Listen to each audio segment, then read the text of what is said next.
Hey, what's up everyone? My name is Jeremy. From around 2016 to the present time, I traveled quite a bit to South America as well as Europe.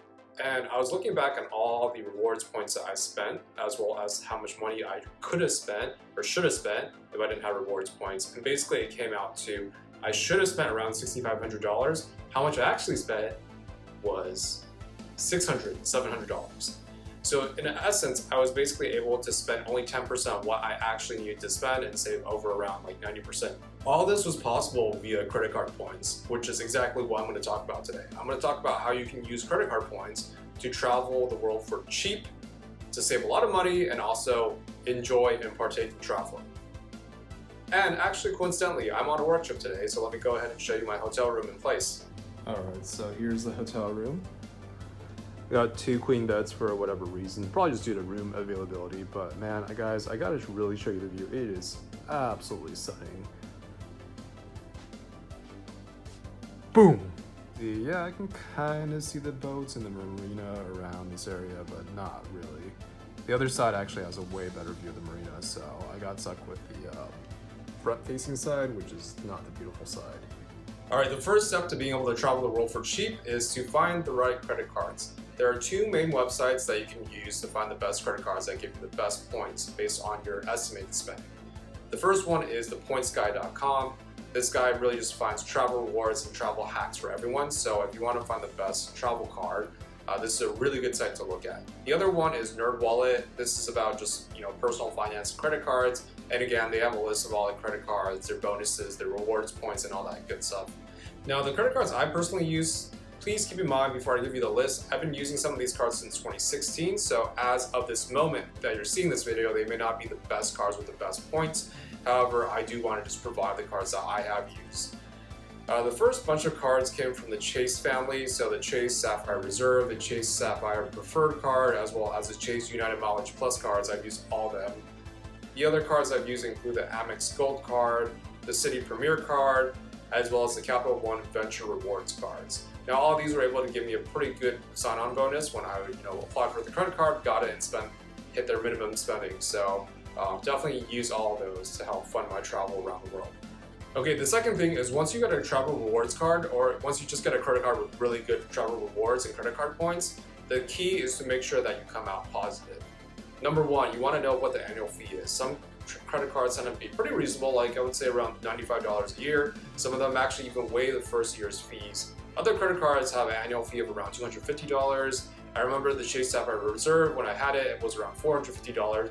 So just make sure you come out net positive. That means you keep in mind what is the annual fee of the credit card, and also understand how much value and rewards points you're going to get out of that credit card. So for you, if you see the annual fee and you see the amount of rewards points you're going to get, ideally the rewards points should be way higher or higher than the annual fee. So just make sure you do your due diligence and research that so you come out positive. The third thing is to make sure you still have good financial habits. And by that, I mean, do not spend any more money than you normally spend. I know a lot of times, like for me personally, when I saw I had to spend like $300,000 to $4,000 within the first 3 months, I would be a little bit reckless with my money. I would not recommend doing that. I'd only spend money that you were planning to spend anyways. Do not spend a lot of money or get into debt just to get the rewards points. It's really not worth it. And tied to all this is to make sure you do not have a balance. Always pay off each balance so that you don't accrue interest, because these credit card companies are hoping you're going to become another statistic. They're hoping that you sign up for the credit card, that you don't fully pay off the balance, and that they get interest off your balance. So by all means, do not become another statistic.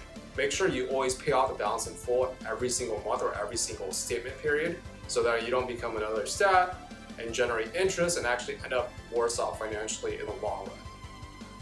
And for me, I would always sign up for a credit card because I knew they had a lot of requirements in terms of having to spend a certain limit to get the credit card points, and I always sign up right before a really big purchase.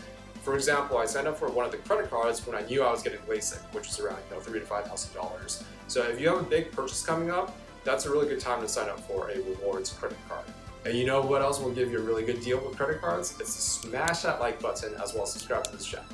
The last step of using credit card points to travel the world for cheap is to know when to cancel or downgrade the credit card. Usually nowadays credit cards are becoming a little bit more savvy. They don't really waive the first year's annual fee, although some still do. But generally speaking, what happens is they have the annual fee and they'll charge you basically in your first or second statement period. But there comes a point where, let's say you redeem all your credit card points or all your rewards points, and you're going to consider, should you keep this card open? Because most people don't want to continue paying the annual fee, which is completely fair.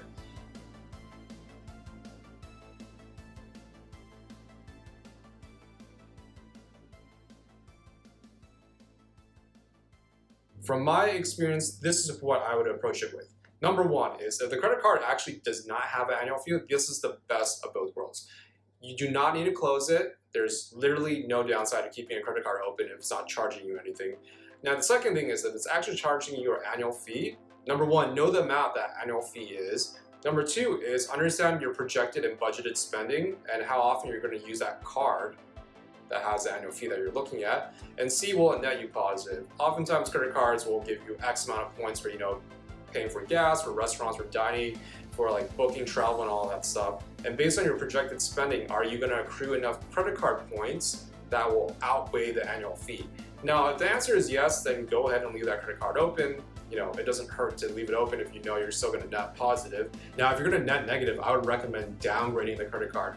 I would not recommend closing the credit card because that can potentially hurt your credit score.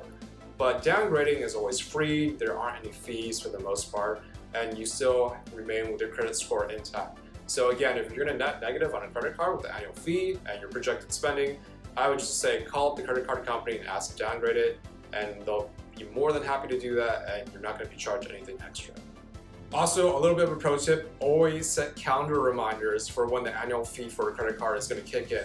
I can't tell you how many times and how many years I've actually accidentally paid for a credit card I didn't really care about and it should have downgraded because I forgot to remind myself when the annual fee was kicking in. So there you guys have it, how to travel the world for cheap using credit card points.